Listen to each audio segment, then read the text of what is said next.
Hey, wonderful Wednesday. Happy holiday season. Oh my goodness, time is flying. December the 20th, 12/20. Welcome to the Cold Calling Podcast. I just want to make sure, can y'all hear me? Woo! Let's make sure that we clear out the eardrums.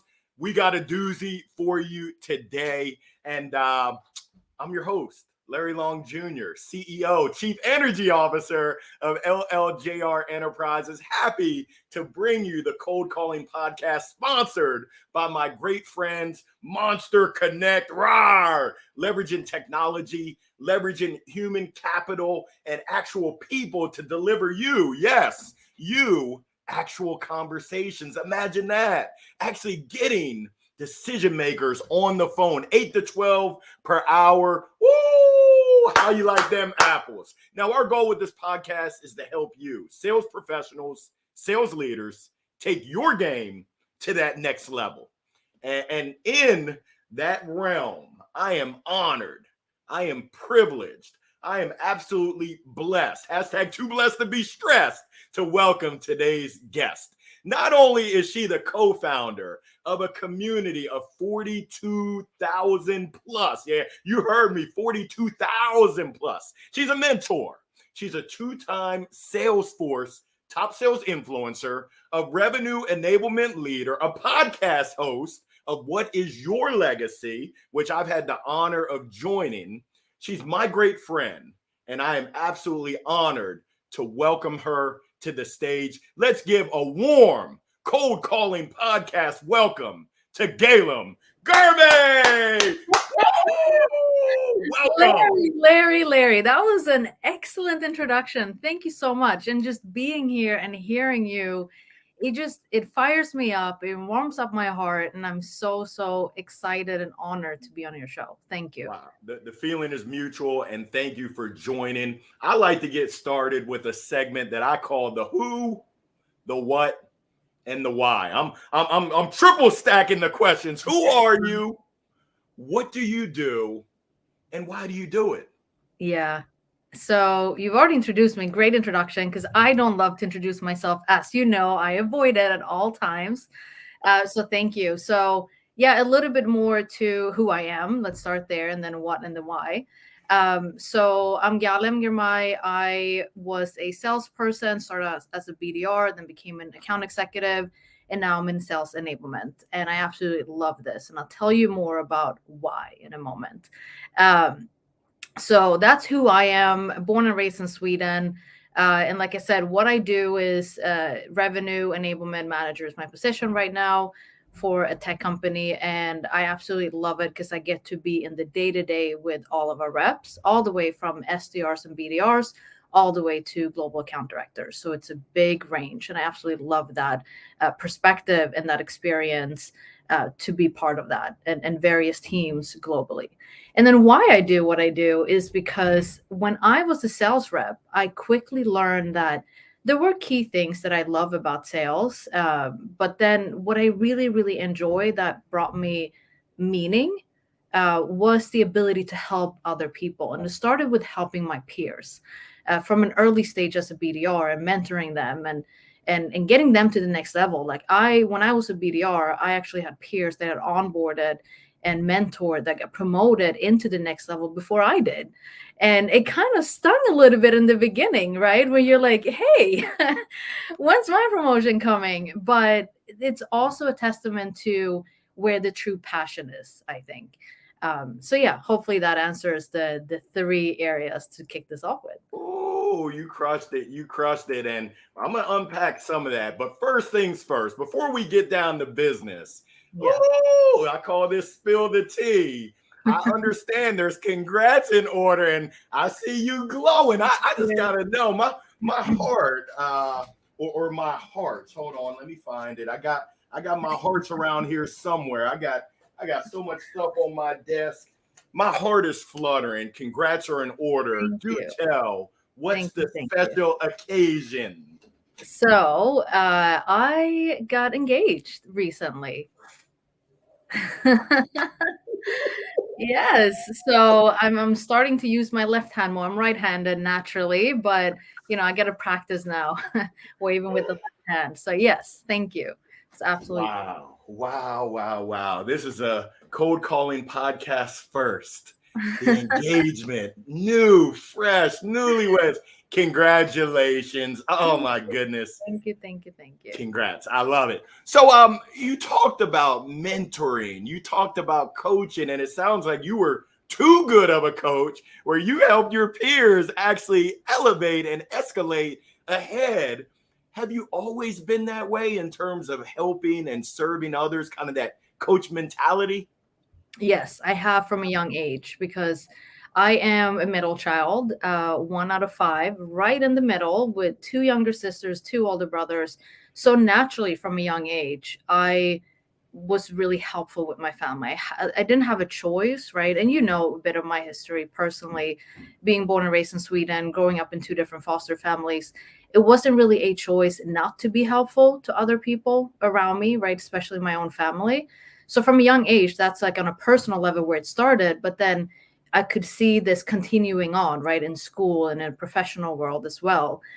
The older I got, that I naturally tended to fall into that position of helping other people as well as helping myself. Won't say didn't try to do that as well, right? But naturally, really enjoy making sure that people are set up for success. Oh, I love it. I love it. Now, you've got such a tight pulse, boom, boom, of Mhm. what's going on with your Mhm. sellers. You talked about being involved in the day Yeah, to day, which I absolutely love. I'm yeah, curious, I'm putting on my thinking cap. What are some of those top challenges that you're seeing? What's the beat on the street yeah. specifically around outbound prospecting, whether it's picking up this 500-pound phone, whether it's the email, whether it's what are some of those top challenges that you're seeing out there in the market? Yeah. The biggest one is just the reluctance to do anything new, right? Anything different. If you've never made a cold call in your life before, you haven't done it frequently enough to build up that muscle to be both comfortable and confident doing it, then it's really challenging, right? It's building a new muscle, it's practicing that, it's having the right tools in place, knowing what to say, when to say it, how to say it. It's a lot of different components, right? It's like baking something, and you can't just throw it all together and hope for the best outcome once you put it in the oven. It's like, no, you have to really be mindful about what do you put in first, what are the different steps that you take, what's the time to nurture this, right, to bake it. That's like where most people, I believe, tend to have more challenges around, is just knowing what do I do, when do I do it, how do I get this across in the way I intended to, because you can come in with one intention but have a different outcome. And so it's making sure to align what that looks like and be very clear on a purpose. I've also had conversations with rep where there doesn't sound to me like there's a clear reason to the why, right? Just like you asked me earlier, tell me about who you are, what you do, and why. If you're not sure about why you're doing something, then you can't expect to have the outcome that you're desiring at the end, which is typically more pipeline, more revenue, booking that call, right? Having a meaningful conversation. So be clear on those things, which then goes into this overarching theme of reluctance being one of those things, right? Reluctance to making the call. And that can also be the not being sure of how do I put together the best email to reach out to someone? How do I personalize this so it actually is personal to them? And so there's a few, I think, themes and categories we could talk about. But when I love cold calling, just personally, that was always my go-to as a sales rep. I like avoided emails as much as possible unless it was for follow-ups. So yeah, I'm always a bit biased towards cold calling. Wow, you're the perfect guest, and I love to hear that. Now I'm hearing the intentionality and reason behind your why, the call reluctance to pick up the phone, ensuring that you know what to do and when to do it. I'm curious, and I'm going to stack questions. I'm guilty. I know you're not supposed to stack questions, but I'm Good. curious. I would love to know your thoughts around. I think Allen Iverson said it best.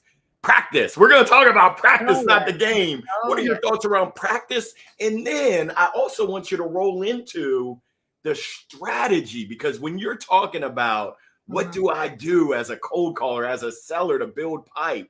When do I do it?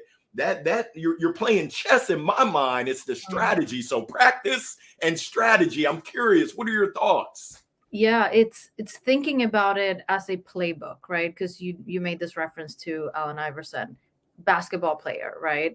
And you have a playbook. You come into this game and even the practice session beforehand with an intention, right? What's the playbook? What are we being told? What is our coach telling us to do? So if I am a basketball player, I'm a sales rep, I am now the person who's going to be on the field doing the thing, which is in this case, in this example, cold calling.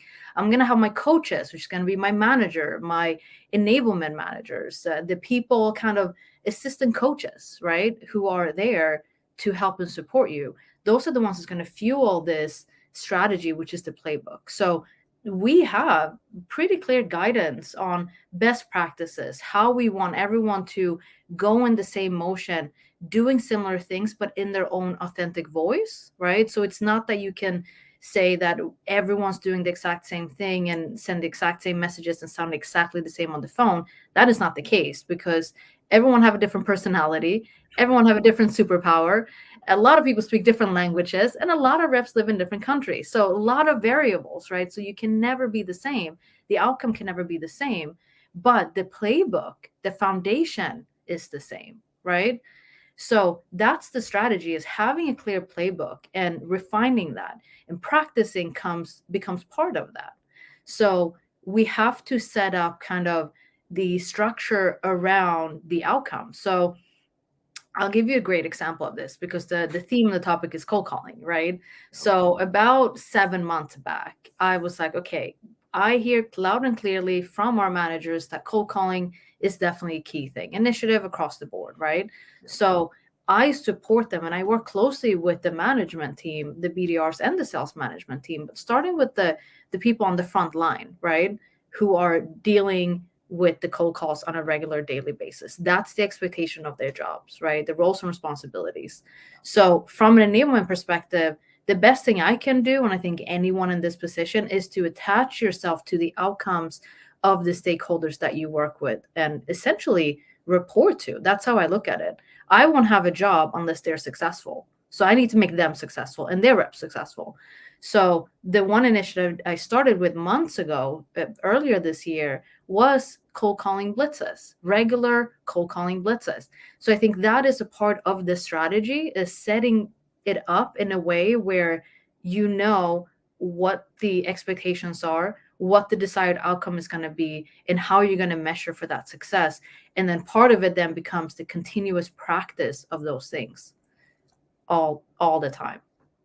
Ooh, that's powerful right there. I'm hearing some great themes, that teamwork makes the dream work. For You're sure. attaching to the team and their Mhm. outcomes.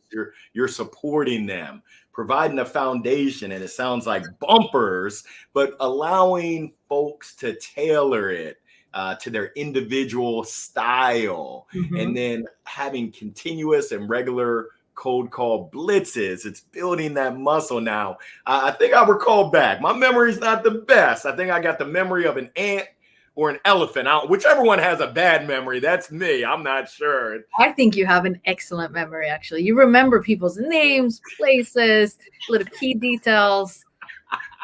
But You I do. think I remember saying, not only did you host the call blitz, but Yeah. you actually, kind of like my family reunions, they say, get in there. Yeah, yeah, you got in there on the call. Did I see that right? Yes, that was actually just before I kicked that initiative off. I was like, one, the challenge is, I think, when you've been in a sales role in the past, but if you haven't been in a sales role at the company you work for, especially when you're not in sales anymore, I'm in a supporting role to sales, right? Working in enablement. I think it's so critical that you try to put yourself in their shoes, try to walk a mile in their shoes in their day to day and see what they're going through with the people you're supporting. So I thought that was the best way I can empathize with them. Even though I have the experience, I've been a BDR too. I've been an account executive as well. but I haven't been any of those roles at this company. So it's not fair for me to set up trainings, structures, one-to-one conversations, initiatives without fully understanding and having a real grasp on what their day-to-day look like and what conversations actually are in real life for them at this company. Because when I sold for a different industry. I was in fintech, right? And I was then in construction tech. Very different from what we're doing here. So I had to understand what they're going through, what the type of conversations they're having, the personas that they're selling to that I haven't sold to before, different conversations, different outcomes. So, yes, I think that you have to try and empathize and understand what it is that you're asking of them to do. Is that expectation real? Right, is what you're asking them to do and speaking to these different personas in these different industries, is that going to make sense to the trainings that you're attaching yourself to have them go through themselves? Is the conversions and the metrics and the outcomes of the KPIs going to make sense to what the time takes to speak to these different people at these different industries at these different locations? Is it all making sense? And if I'm so far removed from what their day-to-day look like in reality, and that also attached to conversations that they're having, the tools and the tech that they're using, seeing how that works out, right? Like everything matters. So I thought it was really important for me to have a better understanding of their day to day and put myself in their shoes and go through that same motion for a few times.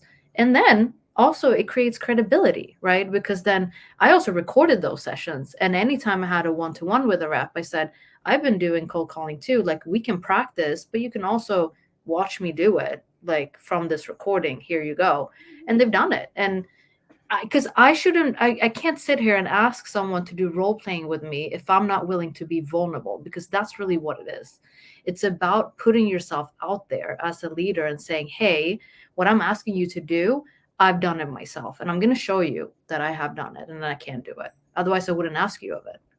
Ooh, watch me, watch me. I got a question out there for all of our listeners, to my sales reps. Are your leaders hopping on the phone? Are they showing you what they're working with? Because we see how that builds credibility. It shows that you care. Make sure you ask your leaders. Come on and hop on this call blitz with us. We'd love to invite you to join. And for the leaders out there, as Galem said, vulnerability, empathy, understanding what life is like in their shoes. Woo, that's empathy 4.0. You took it to a whole different level, Galem. Now, I just called you Galem. We're going to spill the tea part 2. Yeah. What is the accurate, the real deal Holyfield pronunciation of your name? Because I think I've been mispronouncing your name for the past 3-4 years. It's Shoot it to me straight.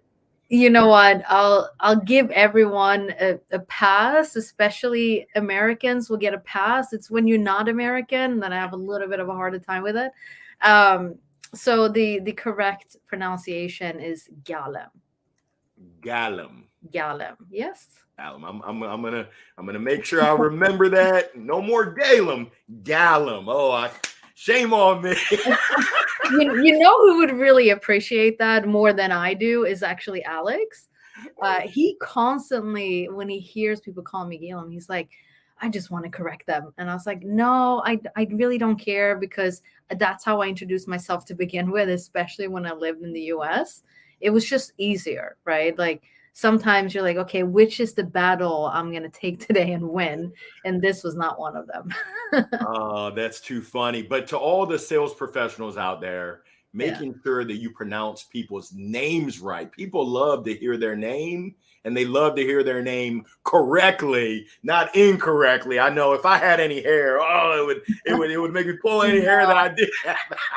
It's also on the other person to spell it out the correct way to do it, or to correct people if they feel like it's needed, right? I think it's a two-way responsibility here as well. So it's not all on you. Definitely. Now I'm curious, because mindset, I know we've had conversations around mindset, around perspective. I'd love to hear, how do you support your sellers, and how do you support your sales leaders to support their sellers? Because you're in a unique position. You support the sellers and you support the leadership of the sellers. But when it comes to mindset, because we all know that sales isn't a 4-letter word, but it can make you say some 4-letter words, if you know what I mean. What's your perspective there around the mindset, especially around outbound, in which is it's so tough. We all know that. Hey, Mama said knock you out. I mean, we're getting beat up each and every day. How do you handle that? Yeah, love the gloves. I have mine too in the room actually next to me. Not going to put them on. But the mindset, I look at it as in therapy, almost counseling, right? Half of the time, people just want to be heard. That is half of the battle. Just want to be heard, want to be acknowledged for their feelings, their thoughts, expressions. And so having the ability to open up for a conversation where you can listen and they can be heard, I think it's a good start. That goes both ways, right? Both with the reps and with the leaders, right? And it also helps me being in the middle of that to also be heard, right? And to be able to voice an opinion and a thought. So how I see my position and any enablement position is that what the job is to almost, this is the best way I can explain it, is that my job is to serve as a bridge between people and departments. So if I am the bridge, then I have to serve the both sides of that bridge, right? You pass the bridge to get to somewhere else, because not always can you rely on two different departments to effectively communicate with each other, right? And it's not because there's a dislike, it's just because they have different jobs and responsibilities. So it might not always make sense to be that aligned, right, with what's going on. But if you have an enablement team and dedicated person to a geographical area or for dedicated team, whatever the case is, how it's set up, then that can be and should be the person who now becomes the communicator and the bridge between them.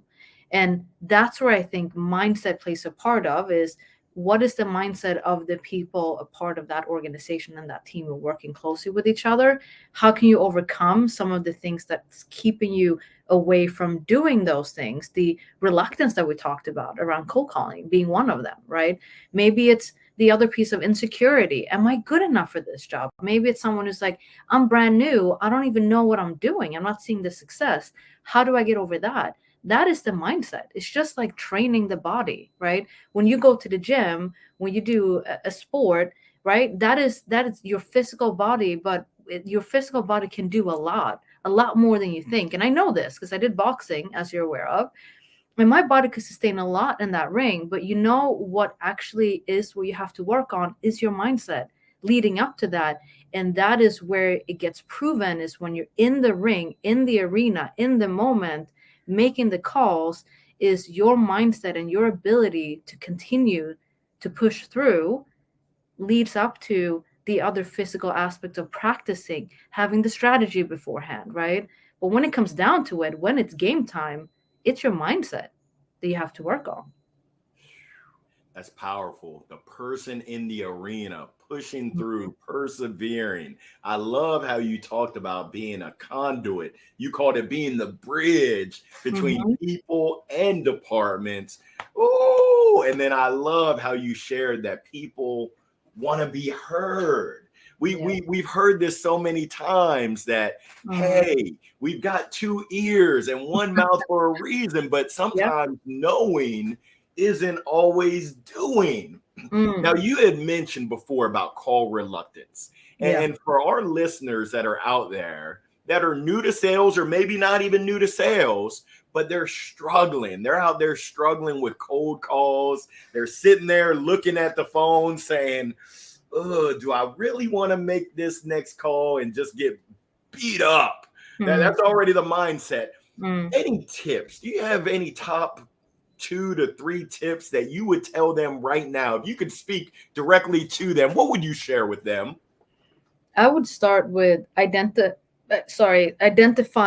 what about making the call is making you say no, to even taking the first step, right? Identify the root cause of the issue that you're having in front of you. What is the reason? Why do you want to run the other way or not even do anything, right? Not even like avoid finding the right information for the people I'm going to call, the right numbers, making the dials, like setting yourself up for success. What makes you say no?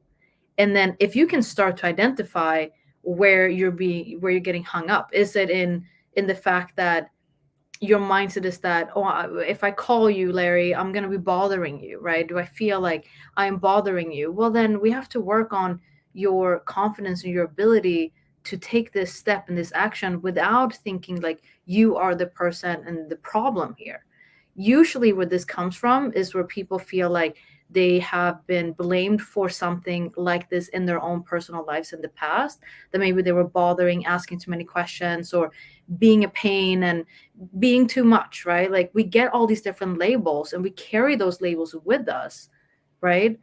And that's what we have to address. That's something deeper within us that making us feel like if I call you and you don't want to speak to me, I'm going to be rejected and I don't like to be rejected. So therefore, I'm not going to put myself in this position. So if you can identify the root cause of why you don't want to take that particular action, then that's the first step. And then talk about it. Like I said earlier, it's counseling. It's talking about what is stopping you from taking this action. And then you can start to go deeper and deeper into it. Like, for example, I had a conversation with the rep who was like not really, really keen on making cold calls. And I was like, help me understand why. Right. And we talk about it. And it actually was like, my issue, they said, is that I don't know how to say our value prop. I just don't know what to say. I get kind of stuck, right? This is where a lot of people get stuck on their elevator pitch or value prop. Like, oh, I don't know what to do. The best thing you can do in that moment is to just start to break it down. So what we did, I said, I acknowledge that. I hear you. This is difficult, right? It's not easy if you've never done this before and had to put yourself in that position. So how about we do an exercise, right? So the one thing we did, and this is something anyone here can do, is get together with someone, whether that is a peer or it's a manager or it's someone in enablement, whoever it is, a friend, and practice this. So the first thing we did was saying, all right, Larry, let's use you as an example. Let's pretend that we are at a networking event. And you and I just met each other and I go, hey, Larry, nice to meet you. We know of each other, but I don't really know what you do. So I ask you, hey, what do you do, Larry? What would you respond back to me? So that was the first part of the exercise that we did, right? Let's pretend we're at a networking event. I ask you, what do you do for a living? And this is your opportunity to say your value prop or your elevator pitch. What would you say back? You respond back, right? And usually what happens is it sounds kind of stiff. It sounds very corporate language, right? Like, this is what I've been told to say, so I'm going to say it, or as close to it as possible. I said, that's fine. At this point, I gave no feedback. I just said, thank you for, giving that response. Love to hear it. Now let's move on to a second example. Let's pretend, again, hypothetically, we're at this party, right? We just met each other and we know we have a common friend at this party, and we meet each other and I go, hey, Larry, tell me about what you do for a living. How would you respond now? And you tell me. And what's interesting here is that there were two different answers. The one from the networking event and the one from the party were not the same answer, because the environment in which their mind was put in was different. And so that is my advice to sales reps, is to put yourself in a different location in your mind and speak as natural as you possibly can, right? If you show up to a party, what do you say to these questions? What do you do for a living? How do you help customers? What would you respond back? It's usually something very simple and straightforward. So don't overcomplicate it. Wow, that's what I call a mic drop moment. Oh my goodness. If you are listening, tuning in, make sure that you spotlight that right there. That was absolute fire. So thank you so much. Thank you. Galem, I hope I got that right. Thank you so much, Galem, for that fire. Absolute fire right there. Now I'm curious, and once again, you're closest to the action. We've had our conversations every 6 months, just checking in, accountability, action. Yeah. I would love to hear, what are you seeing out there when it comes to diversity in the sales space and teams, and diversity of thought, diversity of perspective, of experience, diversity racially, gender, just totally diversity.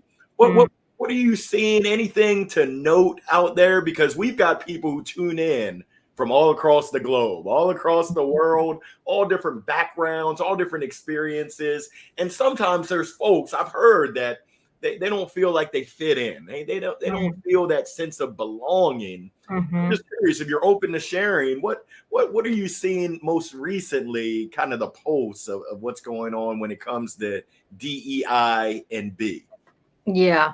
Love that you're bringing this up because it's something that's top of mind for me. It's always been top of mind for me. I see it, I acknowledge it, I feel some sort of way about it.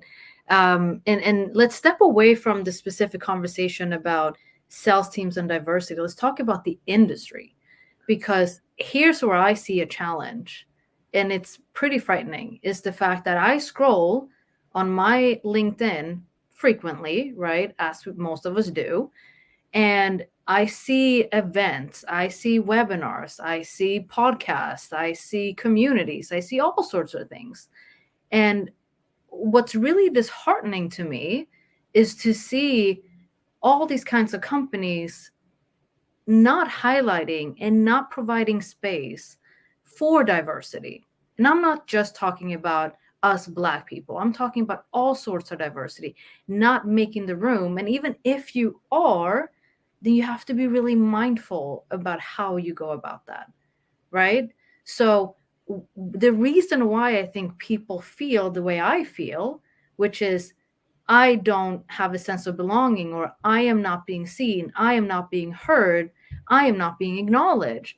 It's because we're not in the industry. We cannot see ourselves in the reflection, in the mirror, right, of the screen in front of us.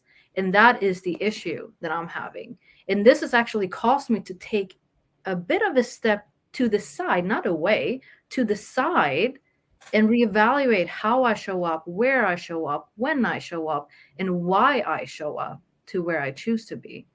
Because the other side to this is that when we do show up, we're being asked to do things that we get no reward for, no monetary value of, right? So we're doing things out of the goodness of our hearts to share knowledge and experiences, and being vulnerable to an audience in which we gain nothing from. And that's not fair game, right? Because when I've been out here asking for sponsorship for my podcast so that I can do it and still do my full-time job, there's not a lot of hands being raised and saying, yes, I would love to do that with you and partner with you. But there are, for as an industry as a whole, I'm not pointing at specific companies, there are many opportunities out there, just not for everyone at all times. That's the issue that I'm having with D&I. I appreciate you sharing that.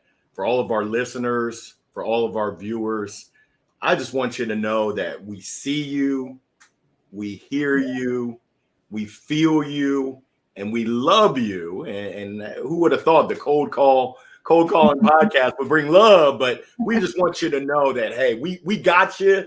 Keep rocking and It rolling. all comes from love at the end of the day. And if anyone out there want to practice, need more support, like, I'm always here to do that. I love to do sessions. I love to give back to those who are interested. So please, please do reach out. Thank you, Larry. Yes. Tap the banner, connect with Galem. She is there to support. I can tell you that you won't find a better friend just from experience. Now, I appreciate you sharing that. And I know that you have your own podcast. What is your legacy? I'm gonna stack two questions. Mm-hmm. What caused you? What was the impetus for you to start that podcast? And then I'm curious as well, what is your legacy?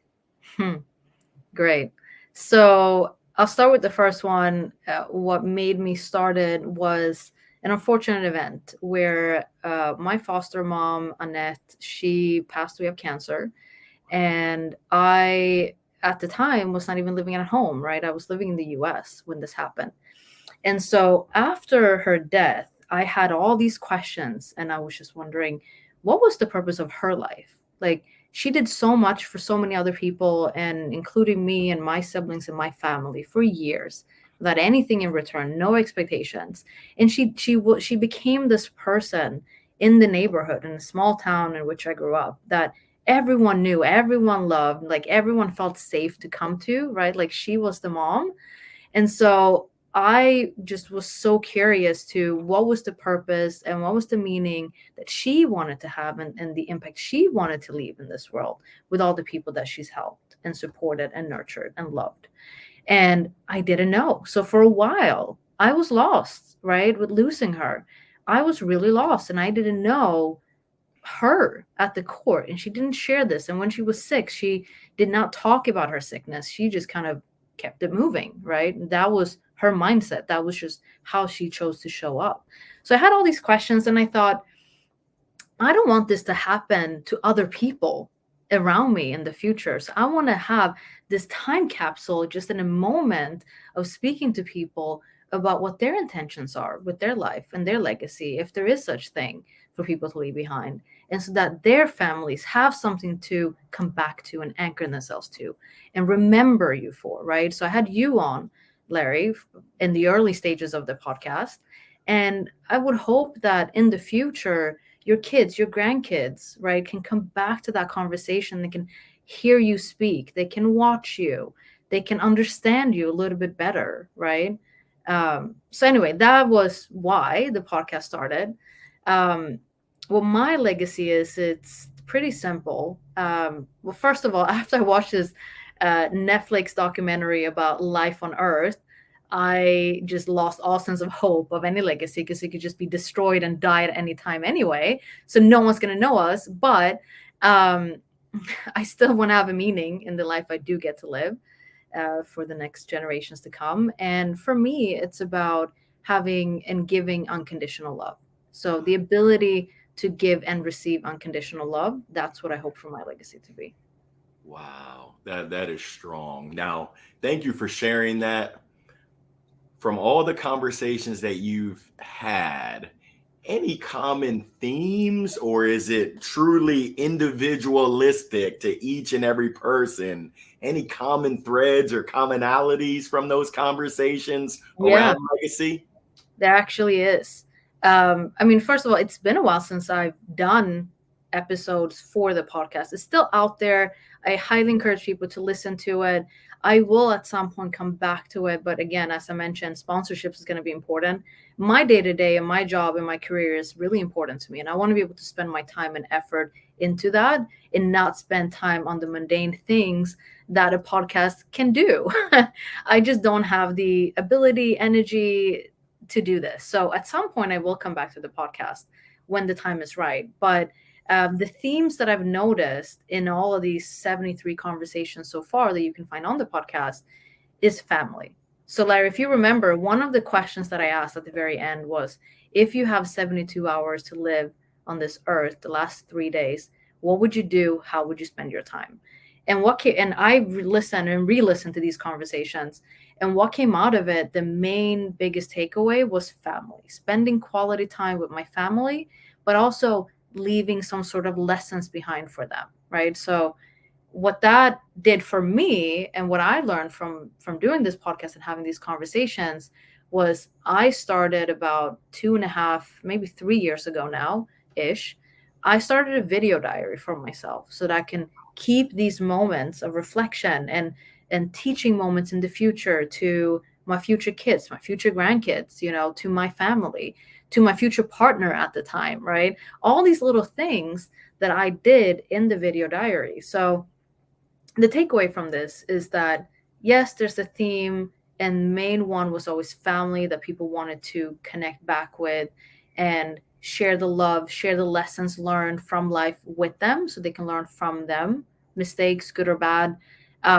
And then what I took away from this was starting those video diaries for myself. And that's something you can then do for yourself. It started as a therapy for myself, really. I was in a really tough time in life on a personal level. And I didn't know how to deal with everything. It was very overwhelming. And so I started recording videos. And then I just kept on going for about a year and a half, a little bit longer. And it was so helpful for my mental well-being. So yeah, that's what I would recommend highly for anyone. You can do it in any format. It can be video, it can be audio, right? Just kind of document your thoughts, your feelings, your experiences over time.